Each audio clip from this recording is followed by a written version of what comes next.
right, this is lesson number 33, and now I'm going to talk to you how to play with a metronome. You know, so here's my banjo again.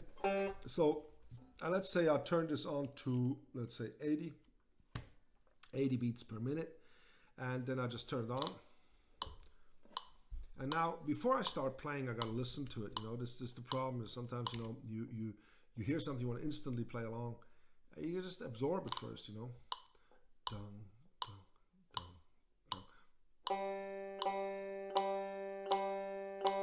Like that.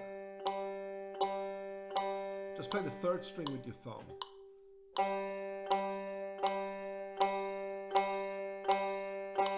The trick, there's a trick. To play with timing with other people is you have to listen to the metronome and not to yourself. So forget yourself as much as possible. You know, just stay away from yourself. Try to listen to the metronome, because once you really listen to the metronome, talk, then you can play with it. As soon as I put my attention to myself, I start to have a life of my own and go wander off. This thing's not going to wander off, so I just have to keep my attention to the metronome. So then we can take the first string, do the same thing, and then the second string, yes.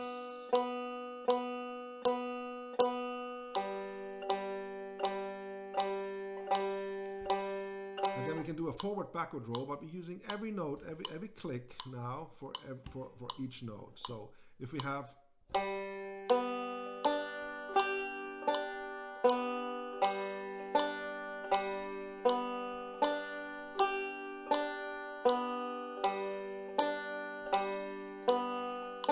and you will notice that all of a sudden you start to listen to yourself, and in that moment you start to get away from the metronome. So try to see, you know, that you always go back to listening to the metronome, and because the attention will always shift back to you, and you have to intentionally shift it back to the metronome, because you always want to come back. As soon as you feel comfortable, you want to come back to yourself. That's when you start going somewhere else, maybe slower or faster. There's two kinds of people I found. There's the people who slow down and the people who speed up. I'm the one who speeds up. And then there's people who slow down. It's like people who always tend to sing a little sharp and people who always tend to sing a little flat. It's just sort of a thing. Not that that matters, but I'm just saying, you know, it's just something that you can pay attention to after a while. Because I know I'm speeding up, I know let's hold it. And if somebody's slowing down, you always have to think, okay, let's keep it up. So that helps after a while. But so when you play.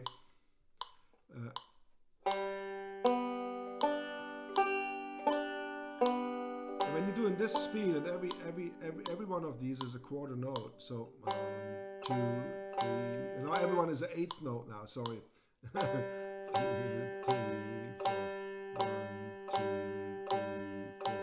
5, 6, 7, 8. That's one bar. Now, later these become quarter notes, but this is all 8 notes, because then I want you to have this control over all the 8 notes right now.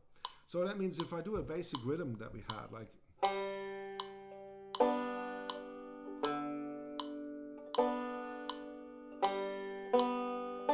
that's how long do you have to wait?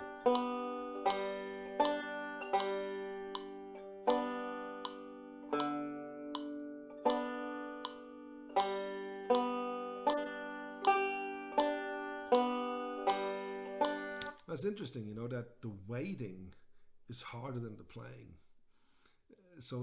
Because the mind in the long pauses just wants to wander somewhere else, and you have to put your concentration back. So it takes a lot more concentration not to play than actually to play.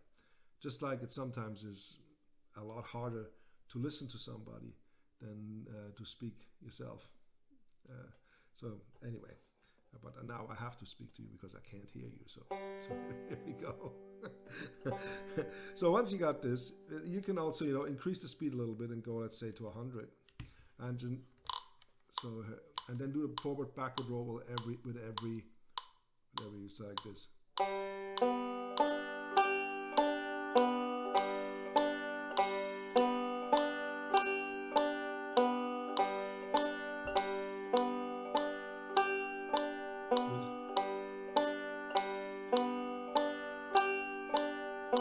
the C chord.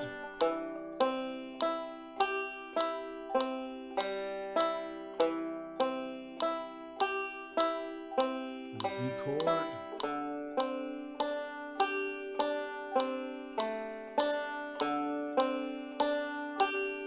G chord. And so forth. You get the idea. You know, I don't have to do this with you here. But do that a lot before you then start incorporating slides like.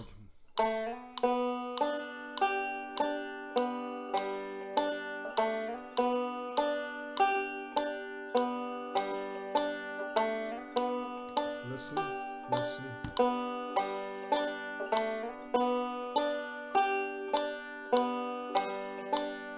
So, of course, good music is not played like a metronome. Good music is played with emotions, which also, you know, pushes the beat a little bit, pulls it back. It's not exactly on it, but it's sort of together. And this togetherness sort of creates a great atmosphere. If everything is constantly exactly on the beat, there's no friction in the music, and music becomes actually a little bit boring sometimes. So there is interpretation, there's room for interpretation. Sometimes not, and sometimes more. So try to stay, but for practice, try to stay as close as possible with the metronome. So be easy on yourself.